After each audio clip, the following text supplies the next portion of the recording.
일단 제일 먼저 해야 될 일은 당연히 뭐예요? 1번, 2번, 3번 문제는 3개가 있고요. 3개의 문제가 있고 각 문제의 형태를 먼저 보죠. 가에 대한 이해로 가에 대한 이해니까 가만 읽고 풀면 되는 거였는데요. 형식상의 특징에 대한 얘기겠죠.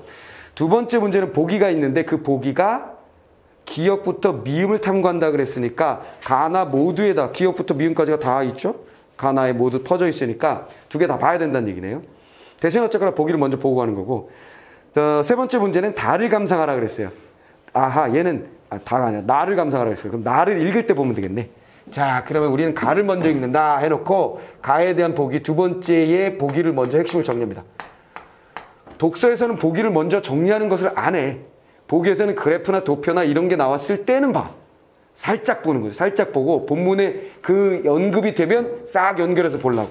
오케이? 그렇게 하지만 문학에서는 보기를 먼저 봐야 합니다. 공기와 바람은 눈에 보이지 않지만 사물의 움직임을 통해 지각되고 공기와 바람에 대한 얘기군.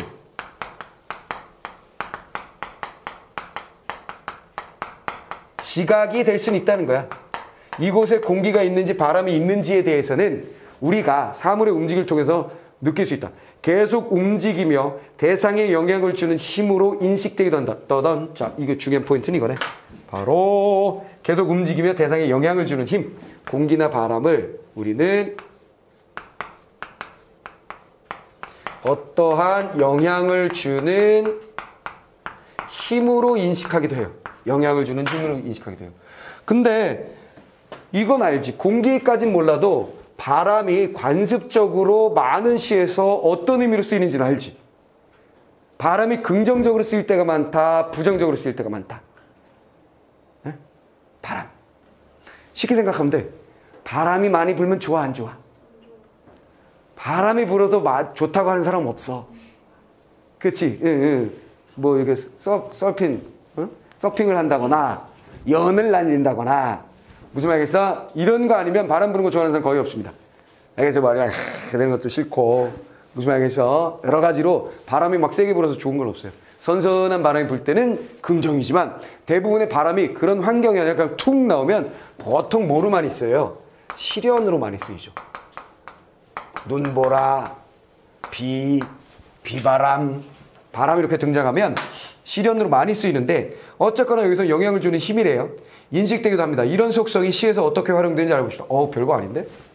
그냥 바람이나 공기가 나올 텐데 그것은 뭔가 영향을 주는 힘이야. 긍정일지 부정일지는 아직 정해주지 않았어. 이건 왜 이런 얘기를 했는지를 내가 설명하려고 실현 같은 의미로 쓰이는 거 생각하면 돼.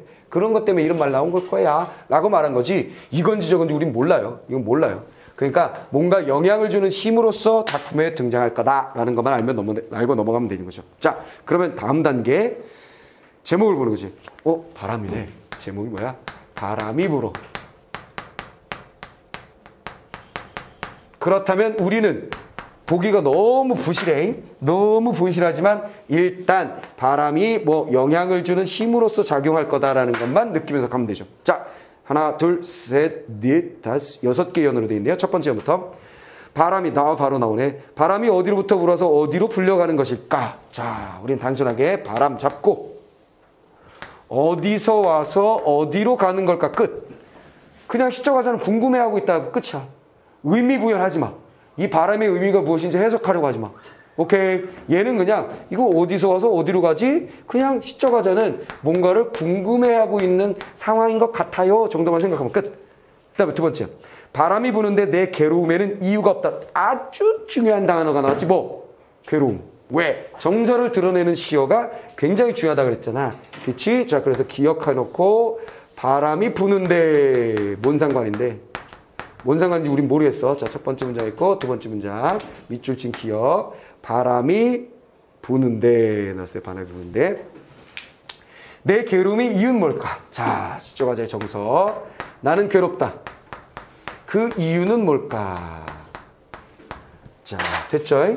그럼 우린 뭘 신경 쓰면 되냐면 괴로움의 이유는 무엇일까? 얘가 괴로워하는구나. 그리고 이유를 따져보고 있구나.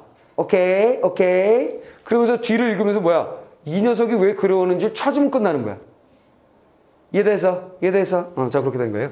그러면 결국, 그럼 바람은 왜 나온 건데요? 이게 뭐, 이렇게 그냥 연결되는 것 같은데? 바람은 도대체 어디서 불고 어디로 떠나는 걸까? 근데, 그게 중요한 게 아니라, 나 왜 괴롭지? 이렇게 넘어간 거지. 내 말 이해됐어? 궁금증이 궁금증으로 넘어간 거지. 아주 근원적인 나의 심각한 궁금증으로 자연스럽게 연결된 것 같은 느낌만 가지면 끝난다는 거야. 예를 들어서 제일 중요한 시연은 괴로움이구나. 괴로운데 이유를 이 새끼 몰라가지고 지금 궁금해하고 있구나. 라는 것만 알면 끝난 거야. 됐지? 그리고 바로 기억을 푸는 거죠. 자, 두 번째 문제 기억. 기억에서는 움직임이라는 바람의 속성을 괴로움이라는 내면의 흔들림을 지각하는 계기로 활용하고 있어. 오? 바람이 움직이겠지. 괴로움은 흔들림이라고? 그럴 수도 있겠지. 제일 중요한 단어는 어쨌거나 계기라는 말인데 계기로 볼 수 있느냐 없느냐 했을 때 바람은 어디서 어디로 가지? 궁금하네. 가만히 있어봐. 이게 아니라 나는 지금 왜 괴롭지? 이게 더 궁금한데? 뭔가 되지. 계기가 된 것 같은 느낌이 들지. 그러니까 내가 지금 이 선택지는 자, 일반적인 선택지처럼 되게 명확한 건 아니야. 분명 명확하진 않아.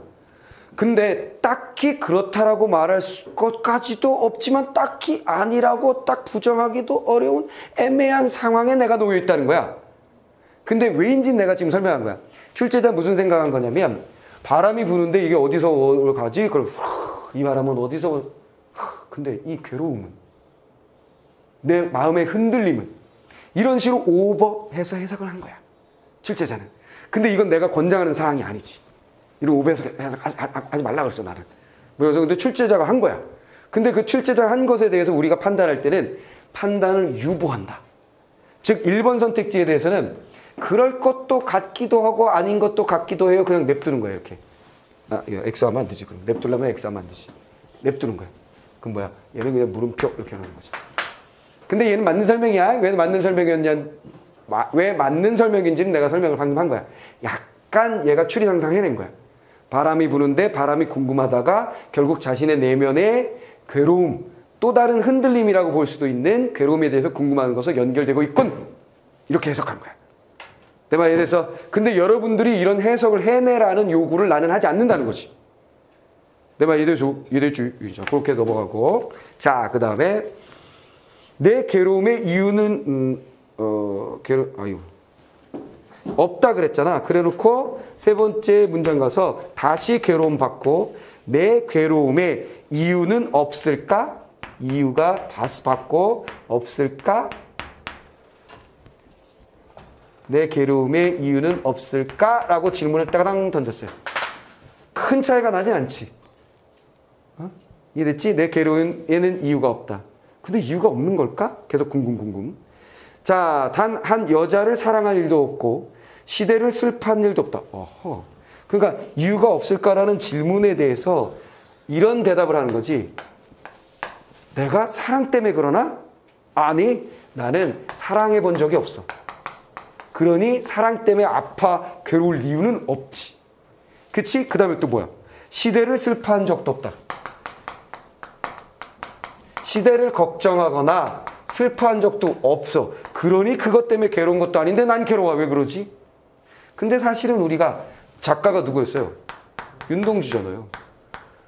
윤동주의 일반적인 틀을 보면 사실은 감 잡지. 애매하지 지금. 무슨 말이겠어요? 윤동주 아저씨의 시를 보면 항상 뭐예요? 현실인식, 부끄러워요, 잘해볼게요. 이거야. 윤동주 아저씨의 시의 틀을 보면 현실인식해. 그래놓고 그 현실 인식하다가 부끄부끄로 넘어가요. 부끄부끄가 바로 뭐가 되는 거야? 반성이지. 그 다음에 뭐야? 아주 소극적인 의지로 넘어가요. 잘해볼게요. 이렇게 넘어가거든. 그래서 이 윤동주 시인은 한마디로 하면 그냥 반성의 시인이다라고 하면 맞는 말일 것 같아요. 무슨 말이겠어요? 근데 그 반성이 굉장히 가열찬, 굉장히 힘찬 반성은 아니야, 대부분. 무슨 말이겠어요? 나는 잘못했다. 나는 나가리라, 박차고 나가리라, 빵! 이게 아니라 난 왜 이러고 있지? 친구들은 싸우는데 어떡하지? 이래도 되나? 이거예요. 그러다가 한번 잘해볼게요. 이렇게 돼 있다고. 뭔 말인지 알겠어? 이해됐어? 그러다 보니까 여기도 마찬가지 그런 게 있는 거야. 나는 바람이 부는데 나는 괴로워. 그 이유가 없나? 없을까? 그렇지. 나는 사랑해 본 적도 없으니 사랑 때문에 괴로운 것도 아닐 테고, 시대의 슬픔, 시대를 슬퍼하거나 역사의식을 내가 투철하게 가지고 있는 것도 아니니 시대 때문에 아픈 것도 아니고 난 도대체 뭐지? 이렇게 되는 거지. 이해됐지? 자, 그렇게 연결되는 거. 그 다음에 바람이 자꾸 부는데 아하 밑줄 떠거져 있어. 자, 5번째 문장으로 가서 니은 바람이 부는데 대대레대대 뭔가 대립적인 거겠지? 바람이 부는데 내 발이 반석 위에 서 있다. 자, 나는 어디 있다? 반석 위. 시가 뭐 너무나 단순해서 핵심 잡기도 쉽죠. 나는 바람이 부는데 반석이 있다. 반석이란 게 뭐야? 반석. 돌. 받침. 그치? 단단한 기반. 그치? 그럼 바람이 부는다는 것은 앞에 선택지에서도 살짝 봤지만 흔들림이라면 얘는 뭐야? 흔들림 없이 단단한 기반을 가지고 있는 거지. 됐지? 단단한 기반. 이 그냥 단어의 뜻, 단단한 기반이다 이렇게 생각하시면, 즉 나는 흔들림 없이 그대로 있다라는 얘기예요. 안정된 상태. 오케이. 바람이 부는데. 자, 그 다음에 여섯 번째 연 가시면 강물이 자꾸 흐르는데 내 발이 언덕 위에 서 있다. 이거 뭐야? 얘하고 세트를 이루는 것 같아. 바람이 부는데 하다가 뭐야? 강물이 흐르는데. 대대레대대. 여기도 대대레대대지. 그렇지? 그 다음에 나는 언덕 위에 서 있다.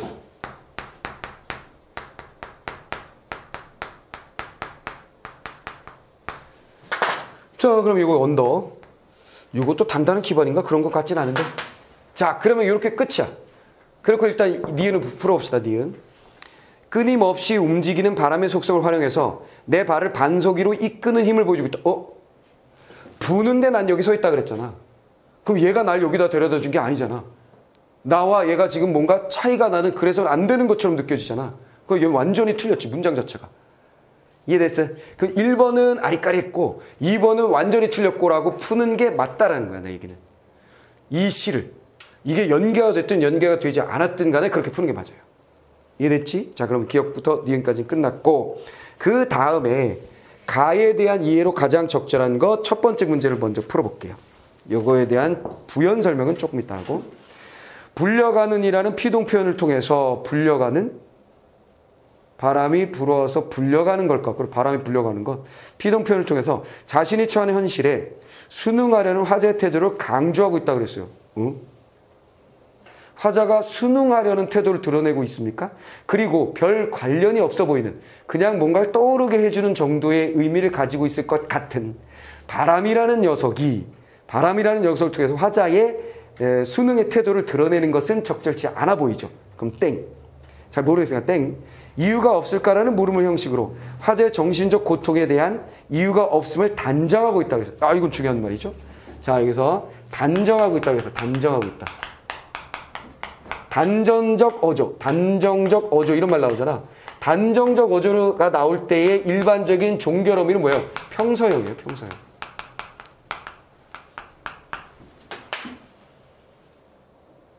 이해됐어? 평서형이야. 그러니까 이번 월드컵 여러분들이 이제 수능 끝나면 바로 월드컵을 보죠. 그렇죠? 이번에는 월드컵이 뒤로 너무 미뤄져가지고, 우리나라가 4강에 올라갈까요, 선생님? 올라간다. 단정적이지.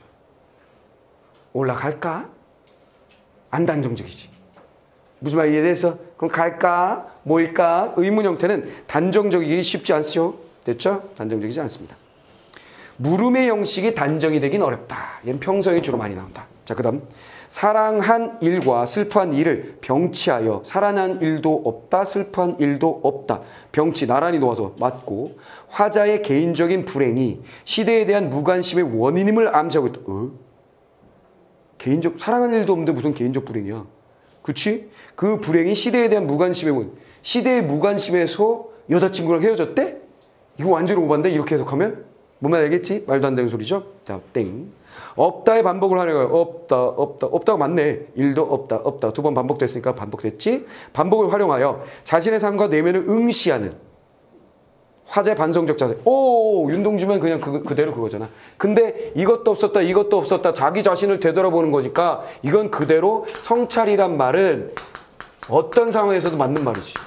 성찰은 자기 반성이고 자기 되돌아봄이고 이건 그냥 완전히 맞지. 예를 들어서 그러니까 다른 중요한 건 항상 약간 헷갈리는 선택지에서 뭔가를 확정 지으려고 노력하려는 시간을 쓰는 것의 문제야. 그렇게 시간을 쓰는 노력을 하다 보면 시간이 부족해지는 거지. 이해됐지? 빠르게 넘어가면 이렇게 확실한 녀석이 분명히 있다. 자, 흐르는 데와 섰다가 대비를 통해서 여기 흐르는데 나는 서 있다. 움직임과 움직이지 않음. 바람이 부는데 나는 반석 위에 서 있다. 움직임과 움직이지 않음의 대립. 맞네. 자, 대비를 통해서 변함없는 자연의 깨달음을, 자연에서 깨달음을 뭔 소리야. 자연에서 깨달음 이런 거하고 거리가 먼 시라는 거 그냥 알 수 있잖아요. 그죠? 땡 해서 4번이 맞다. 돼버렸지? 자, 그러면 이제 이렇게 해서 우리가 이 시에 대해서 명확하게 의미 해석을 하지 못한다 하더라도 풀 수 있다는 게 첫 번째 포인트고, 오케이? 약간만 부연 설명을 한번 해볼게요. 부연 설명을 해보면 이렇게 해석하는 게 좋을 것 같아요. 바람이 불거나 특히 강물 때문에 나는 그런 생각을 하게 되었는데, 바람이나 강물은 어떤 시대의 흐름, 변화, 혹은 그 시대의 아픔일 수도 있어요. 일제치하라고 하면 이거 맞는 말이죠. 아픔이라고 볼 수 있습니다. 알겠습니까? 이해됐지? 자, 그렇게 보면 어떻게 되는 거야? 왜 내가 이거 시대라고 얘기했냐면, 강물은 역사, 우리가 역사 드라마 할 때 무슨 드라마라고 그런 거 들어봤어? 대하 드라마. 물. 역사의 흐름을 물로 표현한단 말이야. 그렇지. 강물이 흐르는데 나는 언덕 위에 서 있다라는 걸 어떤 느낌으로 나는 읽어냈냐면, 시대가 이렇게 변하는데 난 팔짱을 끼고 이러고 보는 거지. 지금 내가 사는 나라이고 내가 사는 민족이고 내가 사는 시대인데, 이 시대가 어떻게 되든 우리 민족이 어떻게 되든 우리 나라가 어떻게 되든 난 뭐야, 언덕에 무슨 말이겠어? 그리고 지금 이 나라의 위기 상황이 벌어졌어. 이렇게 가다 우리나라 큰일 날 것 같아. 일제치하가 다시 올 것 같아. 지금 뭐 일제치하야. 이런 상황에서 뭐 하는 거야? 이런 상황에서 바람이 막 불, 시련, 우리나라의 시련 막 뭔가 막 급변하고 있고 뭔가 힘들어지고 있는 상황인데 난 뭐 하고 있는 거야? 나만의 단단한 깃털이 딱 서 있는 거지. 일제치하 다시 와도 난 상관없어. 그때 난 일본어 강의할 거야. 뭐 이러고 있는 거야. 무슨 말이겠어? 단단한 반덕에 서 있는 거지. 그렇게 되니까 스스로를 어떻게 할 수밖에 없는가? 반성할 수밖에 없는 것이지. 이래서 이 녀석의 특이점은 뭐냐면, 윤동주 아저씨가 뭐라고 했어요? 현실인식 부끄러워의 의지 쪽으로 가는데, 의지가 얘는 없는 것 같아. 뭔가 바꾸겠다는 얘기가 없어. 그냥 계속 반성만 하는 것으로 끝낸 듯한 느낌? 무슨 말인지 알겠지? 이랬지? 자, 그렇게 보면 상관이 없습니다. 이 바람은 도대체 어떻게 어디서 와서 어디로 흘러가는 그런 바람일까? 이렇게 바람은 부는 상황에서 내가 괴로운 건 무엇 때문일까? 이 바람 부는 시대적인 슬픔 때문일까? 아니, 난 시대를 슬퍼한 적도 없어. 그럼 나의 개인적인 사랑 이런 것 때문일까? 아니, 난 누굴 사랑해 본 적도 없어. 맨날 책 들고 다녀서 공부하는 거 말고는, 시 쓰는 거 말고는 해본 게 없는데, 야, 시대가 이렇게 변화되고 바람이 불고 있고 강물이 흐르는 것처럼 역사가 굽이치고 있는데, 나는 이렇게 팔짱을 끼고 언덕에 서 있는 방관자이며, 나는 이렇게 단단한 바탕에 서 있으면서 그걸 벗어나지 않으려고 하는 그런 존재이구나. 이런 한심한 놈. 이런 걸로 해석할 수 있다는 거지. 자, 이건 내가 가르치고자 하는 포인트는 아니야. 뭘 보여주는 거냐면, 여러분들이 있는 그대로 있는 것을 해내고 난 다음 단계가 이거라는 거야. 근데 수능에, 옛날에 학력고사는 이걸 요구했어. 무슨 말이겠어? 이걸 내가 선생이 이걸 딱 가르치면 이 시가 딱 나오고 그걸 선택지로 딱 찾는 걸 요구했다고. 지금 수능에서 뭘 요구하고 그런 거야? 이 전 단계. 전 단계까지 너희들이 읽고 다음에 내가 한 말 같은 것들이 선택지에 나오면, 오, 그럴듯한데요? 하고 해주길 바라는 거야. 그게 수능이야. 제대로 가고 있는 거야. 수능 문제가 제대로 가고 있는 거야. 자, 그러면 어쨌거나 우리는 지금 2개의 문제를 풀어버렸어요.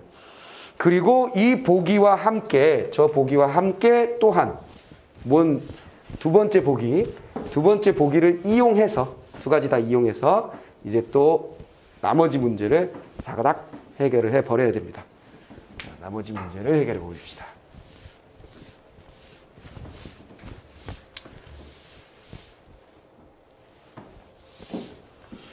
자, 2번째 시. 자, 두 번째 C에 대한 보기가 세 번째 문제에 있다는 걸 우리가 알고 있었기 때문에 이 보기로 간 다음에 작품을 할 거야. 보기 2. 두 번째 보기 가봅시다. 자, 나를 감상해라 보기를 바탕으로 자 보자. 새에서 세상에 갇힌 새는 일상의 안온함에 길들여 자유를 억압하는 일상을 벗어나지 못하는 현대인의 알레고리다. 그래서 여기 뭐가 나온다는 거야? 세 장 속에 새가 등장합니다. 그리고 그 세 장 속의 새는 무엇이 알레고리라고? 현대인의 알레고리래. 근데 여러분들이 알레고리라는 말을 알고 있었어요? 몰라요? 잘 모르죠. 이게 고등학교 교육과정에 등장하는 말은 아니야. 그러니까 이거 2019년 11월 수능이잖아. 수능장 갔는데 알레고리라는 말이 나왔어. 당황하지 말고 알레고리를 어떻게 해? 거시기로 바꾸어. 그래서 그럼 뭐라고 하면 돼? 세 장 속의 새는 현대인의 거시기다. 느낌 확 오지. 내가 비트겐슈타인 하면서 거시기로 대화하는 거 내가 보여줬잖아. 느낌 확 오잖아. 됐어. 그러면 됐어. 충분해. 근데 현대인은 뭔데? 자유를 억압하는 일상을 벗어나지 못하는. 됐지? 자유억압의 일상에 벗어나지 못하는. 아하, 그렇다면 당연히 뭐야? 세 장이 바로 뭐가 되는 거야? 자유억압이 되는 거네. 그게 바로 현대사회의 틀이네. 이해됐죠? 자, 알레고리는 뭐냐면 비유, 은유 정도로 생각하시면 돼요. 알레고리. 그런데 그 알레고리라는 범위는 단순히 내 마음은 호수요. 이런 원관념과 보조관념이 1대1로 붙는 형태를 넘어서 더 큰 범위. 즉 알레고리를 굳이 쓴 것은 여기에 세 장 속에 갇힌 새 얘기가 툭 나올 텐데 그것의 원관념은 얘다 했을 때 단어와 단어가 딱 붙은 건 아니라는 거지. 그 스토리 자체가 현대인의 스토리다.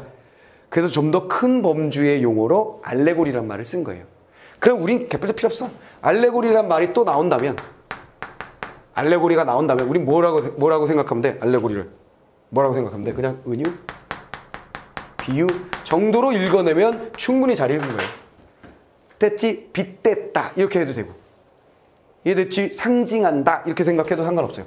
상징한다 이렇게 해도 물론 상징과 비유라는 것은 구분되는 말이기도 해요. 고등학교 교육과정에서는 얘 구분해서 설명하기도 해요. 우리한테 뭐가 그게 중요해요? 그치? 둘 다 원관념과 보조관념이 있는 건데 얘는 감춰져 있고 얘는 드러나 있다. 이 정도의 차이로 고등학교에서는 설명해요. 일반적으로. 고등학교 문학에서는. 오케이. 근데 우리한테 그 별도 필요 없어. 자, 그럼 어쨌거나 얘는 얘다. 끝. 그 다음. 새 행동에 대한 묘사는 일상에 충실할수록 잠재된 힘과 본질을 잃어가는 아이러니와 자, 새의 행동. 이 새에 대한 행동에 대한 얘기가 나올 거라는 거예요. 시에 대한 설명을 거의 다 해주는데 자, 행동이 나올 거야. 근데 이 녀석의 행동은 일상에 충실할수록 뭐 한다고? 잠재된 힘과 본질을 잃어가. 일상에 충실할수록 뭐 한다고? 본질을 잃어갑니다. 본질을 잃어갑니다. 일상에 충실할수록 본질을 잃어갑니다. 일상에 만족하며 자유로운 삶의 가능성을 외면하는 현대인의 모습이다. 그러니까 일상에 충실하면서 본질을 잃어가면서 충실한 것에 억압에 벗어나지 못하는 현대인. 그래서 자기를 잃는 것이지. 그러니까 못 살고 힘들 때일수록 더 심한 거잖아 이게. 무슨 말해서 먹고 사는 것만 생각하는 거지. 자, 올해 EBS 수능 완성의 첫 번째 지문. 첫 번째 유형 지문에 보면 뭐가 나오냐면 경제적 자유주의와 정치적 자유주의 나와. 오케이. 거기에 보면 영국의 거기 나온 건 아니지만 하여간 영국의 예로 든다면 산업혁명이란 말이 나오잖아. 산업혁명이 이루어지고 나서 대량 생산이 이루어지게 되니까 사람들 전부 다 노동의 한 기계의 이 부속품처럼 사용하게 되지. 그래서 영국의 옛날 막 사진 같은 거, 영상 같은 거 있어. 꼬꼬맹이 막 10살짜리 정도밖에 보이지 않는 꼬꼬맹이가 기름때가 막 묻어가지고 이게 나이 든 사람이야, 애야 이런 게 좀 섬뜩한 그런 그림이나 사진이 있어요. 그런 아이들까지 노동 현장에 끌려가고 노동을 하고 임금은 제대로 못 받고 동결이 되는 상태가 벌어지다 보니까 오케이 이 사람들은 전부 다 뭐 하는 거야? 먹고 사는 것에만 신경 쓰는 거야. 이해돼서 가난할수록 그래. 자, 힘들수록 그런 세상이야. 독재 정권이니까 이런 게 가능했다는 거야. 우리는 개발도상국이며 오케이 먹고 사는 것에 빈곤으로부터 벗어나야 하며 오케이. 그래서 이거에 얽매여 있는 그런 사람들의 모습을 볼 수 있었다. 자, 그럼 이제 이걸 그대로 확인하는 거예요. 제목은 김기택의 새. 자, 첫 번째 부분을 한번 가봅시다. 연구문이 안 돼 있네. 그럼 스토리가 어느 정도 마무리되면, 문장이 마무리되면 연애 구분하시면 돼요. 새는 세 장 밖으로 나가지 못한다. 아, 끝났어. 자, 새는 세 장 밖으로 나가지 못해요. 현대인들 얘기라고 했어. 이거 우린 계속 무슨 생각하면 돼? 현대인을 생각하면서 읽으면 돼요. 그치? 그 현대인은 어떤 사람들인데? 현실의 구속을 벗어나지 못하는 사람들이요. 됐자. 자, 밖으로 나가지 못한다. 끝. 자, 매번 머리에 부딪히고 날개를 상하고 나야 보이는 창살의 사이의 간격보다 큰 몸뚱이. 이거 뭐야? 자, 데칼코마니 나오네. 그치? 뭐가 데칼코마니야? 자, 몸. 새의 몸. 크다. 무엇보다? 창살의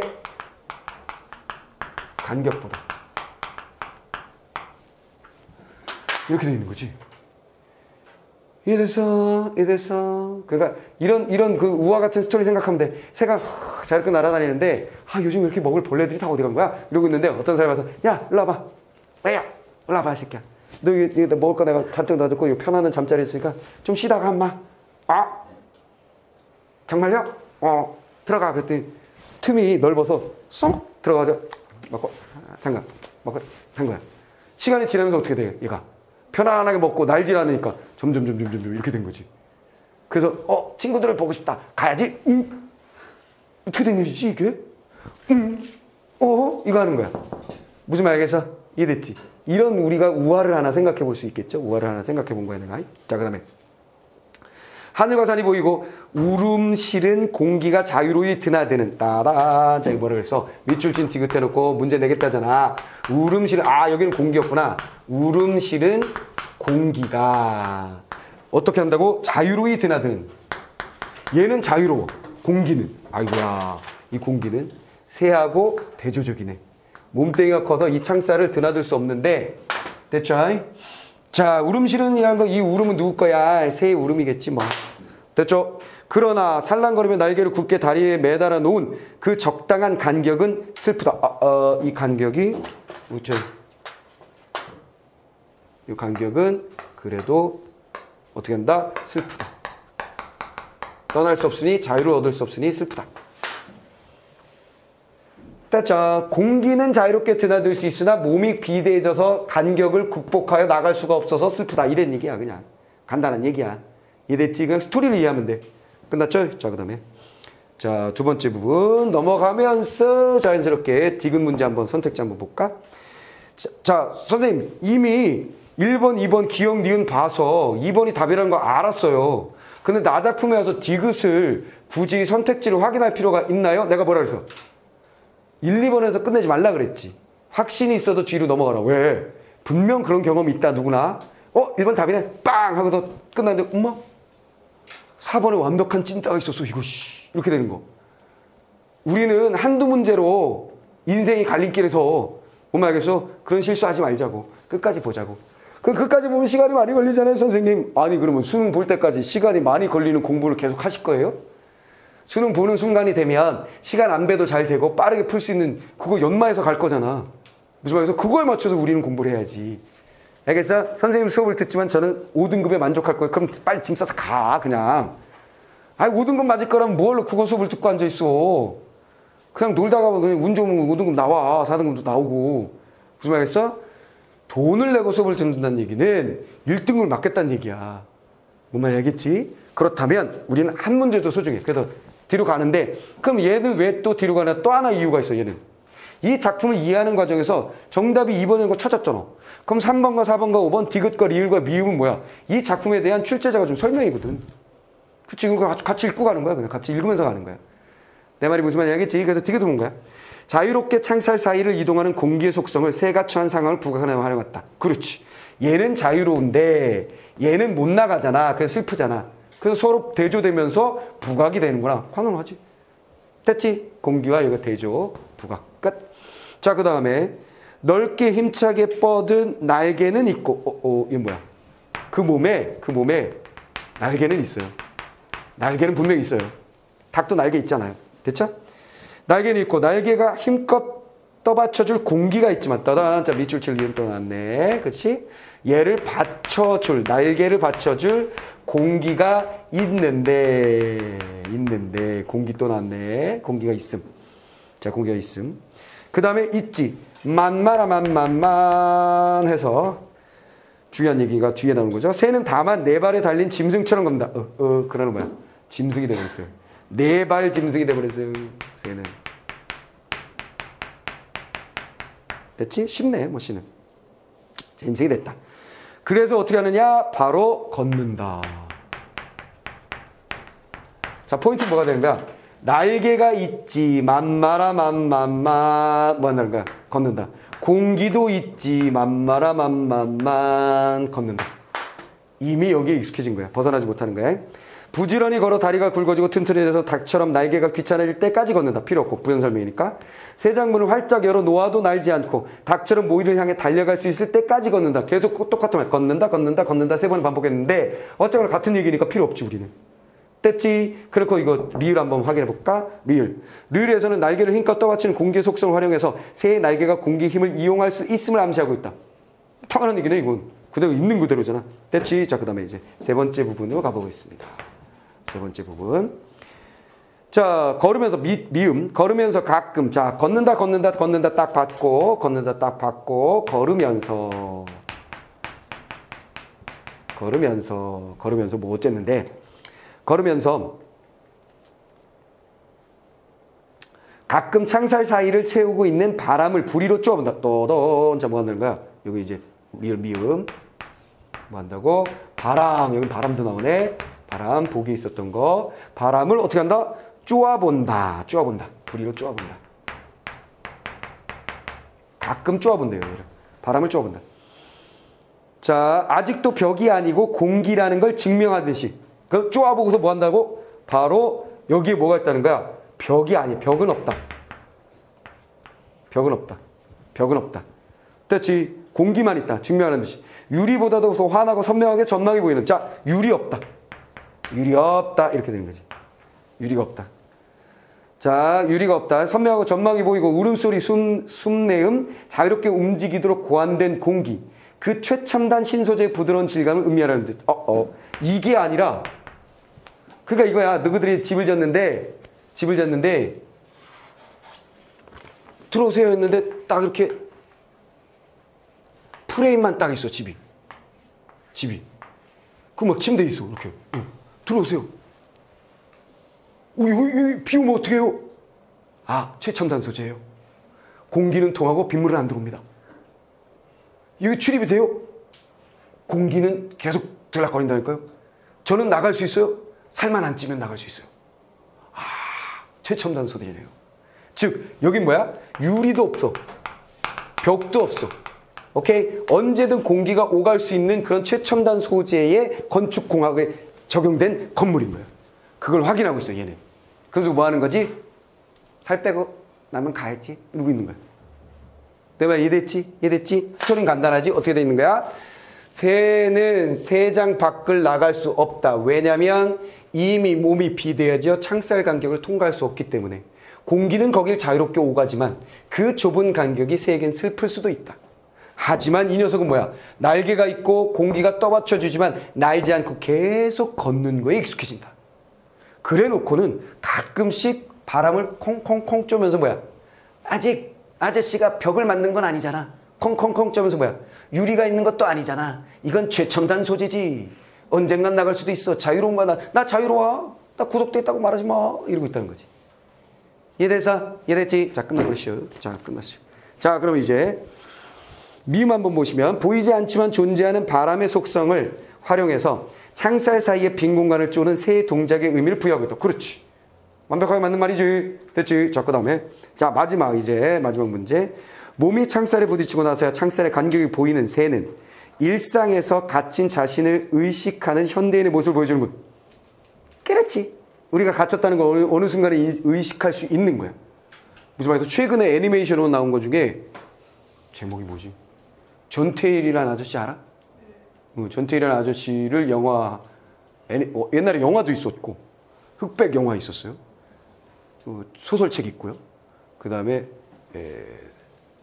영화가 애니메이션이 나왔어요. 애니메이션 전태일. 그 전태일 그 열사라고 보통 부르는 그 젊은 청년의 분신 자살한 그 젊은 청년이 어느 순간 뭘 느낀 거야? 갇혀있다는 걸 느낀 거야. 무슨 말이야? 그래서 자기는 그래도 좀 살만해. 왜? 여기 막 직공하는 그 막 뭐 일하는 그 누나들, 언니들은 뭐 하는 거야? 막 얽매여가지고 막 닭장 같은 데서 막 미싱 돌리고 막 이래. 근데 얘는 약간 관리인의 위치에 있어. 근데 먹지도 못하고 막 잠 깨는 약을 복용해 가면서 그 잠을 쫓아가면서 하루 종일 노동을 하는 거지. 노동 착취를 당하는 거야. 저임금에. 무슨 말이겠어? 근데 그걸 바라보면서 막 아파하고 질병에 걸리고 그런 누나들 보면서 아, 이건 아닌데 하다가 뭘 본 거야? 우리나라의 노동 관련 법규를 본 거지. 근데 이게 다 잘못돼 있었던 거야. 그럼 여러분들이 좀 이상할 수도 있어. 독재 정권 하에서 우리나라의 노동법이 제대로 돼 있었다고요? 그거 말이 안 되잖아요. 왜냐면 박정희 대통령이 독일을 사랑했거든. 그래서 독일이 모범적인 노동법을 갖다 베껴놓은 거예요. 왜냐면 이건 우리 어차피 안 쓸 거니까. 그래도 멋들어진 거 해놔야지 이렇게 한 거야. 그러니까 우리 노동법은 굉장히 선진 좋은 노동법이 그때 당시 존재했던 거야. 그거 이 전체를 가지고 이게 뭐야? 이렇게 됐잖아. 그게 바로 뭐야? 갇혀있다가 어느 순간에 뭘 느낀 거지? 갇혀있음을 느낀 현대인이 된 거지. 내 말 이해됐어? 그런 거예요. 자, 그 다음에 바깥 풍경이 보일 정도로 적당한 간격의 창살로 된 세장은 안온함과 억압성을 양가성이란 말 반드시 알아야 되죠. 양가성 뭐야? 두 가지 가치가 공존한다는 얘기겠지. 이해됐지? 안전하면서도 한편으론 부자유스러운 긍정과 부정을 동시에 가지고 있는 닭처럼 날개가 귀찮아질 때까지 부지런히 걷는 새는 성실한 생활이 잠재력의 상실로 이어지는 아이러니를 보여주고 있다. 끼르치? 자, 이거 중요한 얘기다. 자, 이게 어디 갔어? 일상에 충실하면 할수록 본질을 잃는다. 성실하면 성실할수록 잠재력을 상실한다. 이거 상실한다. 성실이 상실. 뭔가 라임 맞는데? 성실이 상실 난다. 이거 있잖아. 이게 바로 아이러니라고 얘기했지. 아이러니라는 거 이거 상황의 아이러니야. 자, 상황의 아이러니 내가 설명해 주려고 그런 거야. 상황의 아이러니는 이거 생각하면 돼. 자, 상황의 아이러니는 포인트 이거 기억한다. 기대의 어긋남.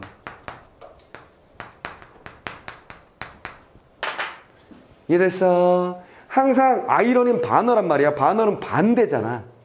반대야, 반대. 그러니까 내가 이 상자를 놓고 딱 기대하기는 야, 선물이구나. 빡 열었더니 뭐 저주의 물건이 들어있는 거야. 그럼 이렇게 되잖아. 이게 아이러니야. 즉 내가 이 학원에서 열심히 일했어. 원장님 충성을 다하겠습니다. 애들 열심히 가르칠게요. 네. 1년 딱 했어. 애들이 막 전부 다 1등급 막 난리가 나서 운동내 소문났네. 이렇게 된 거야. 근데 원장이 딱 오더니 형님 그만두시죠. 왜? 형 너무 늙었어요. 애들이 냄새 난대요. 할아버지 같대요. 내가 그 정도니? 미안해. 집에 가면 우리 와이프가 뭐야? 요즘 애들이 수업 열심히 듣고 잘한대. 왜 잘렸어? 막 이렇게 되는 거지. 그럼 뭐야? 성실이 보상이라고 생각했는데 성실이 뭐로 왔어? 잘림으로 왔잖아. 왜 좋아하지? 성실이 잘림으로 왔잖아. 그러니까 이런 거 뭐라고 해? 아이러니라고 말하는 거야, 이런 걸. 알겠지? 상황의 아이러니는 뭐라고? 기대에서 벗어나는 거. 자, 운수 좋은 날 소설 봐봐. 제목이 뭐야? 운수 좋은 날, 운수가 좋은 아저씨고, 이렇게 되잖아. 내가 죽었어. 막 이렇게 되잖아. 즉, 뚜껑 열어보니 아니더라. 기대에서 벗어날 때. 상황의 아이러니야. 이해됐지? 상황이야. 설렁탕 그래. 설렁탕. 내 이 말 이해했지? 자, 그런 얘기예요.